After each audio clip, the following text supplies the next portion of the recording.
Hey, I'm Bill, this is Vital Bike Chains. Today I want to take a quick look at something you're going to need if you decide to wax chains at home. Real quickly, you'll need some chemicals. You don't need to buy a lot. You need some kind of container. If you're only using a container that's this size, which is plenty enough for a chain, then you really only need chemicals to fill this 2 or 3 times, so you don't need a lot. The last thing you're going to need is, well, you're going to need wax. So not the last thing. The second to last thing you're going to need is some kind of wax. This is a full bag. You certainly don't need a full bag of, this is 500 grams. If you can find a buddy to share it with, or you can even find half bags online, that's really all you need is like 250 grams. So now the last thing you're going to need is some kind of vessel to heat it up in. And I've got a couple options to show you. The first option is this pot. There's actually hot wax in here, so I gotta be careful.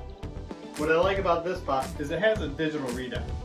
And that may not sound very important. And if you're only doing 1 or 2 chains every so often, it really isn't that important. But for me, I can just set it and then, forget about it. Forget about. Hey, forget about it. Another option is this system.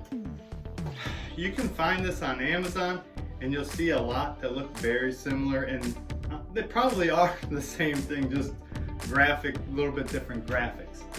Now, I bought this because I wanted something with 2 pots, and actually this 2-pot system was just a little bit more than just the 1 pot. I use this for resurfacing chains. I have what's called a 2-pot system. Maybe that's another video. So that's another option. You can find those relatively inexpensive. I will tell you that one downside of this price range pot is it's generally this, analog sort of dial.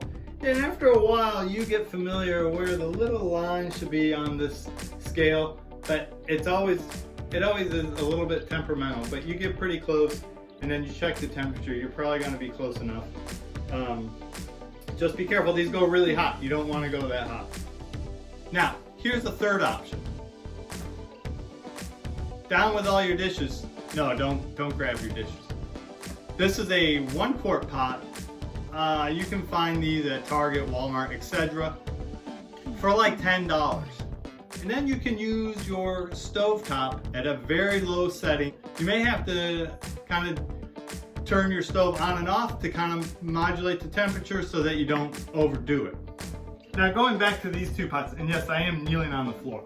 Going back to these 2 pots, they come with an internal pot inside of it. You don't necessarily have to use this. You can just pour your wax directly in here, and your wax will actually come up to temperature much faster. I use this because, you can see over here, I have a little bit of a process. After I wax the chains, I like them straight in a straight line for the next machine, and this is just easier to transport them around. This one's the same idea. I use the little pot that goes inside the big pot. You don't have to. You can go directly into this pot. Like I said, with this one over here, your wax will come up to temperature much faster. Well, I hope this is helpful and giving you some ideas on what to look for in a pot to melt your wax. I'll catch you next time.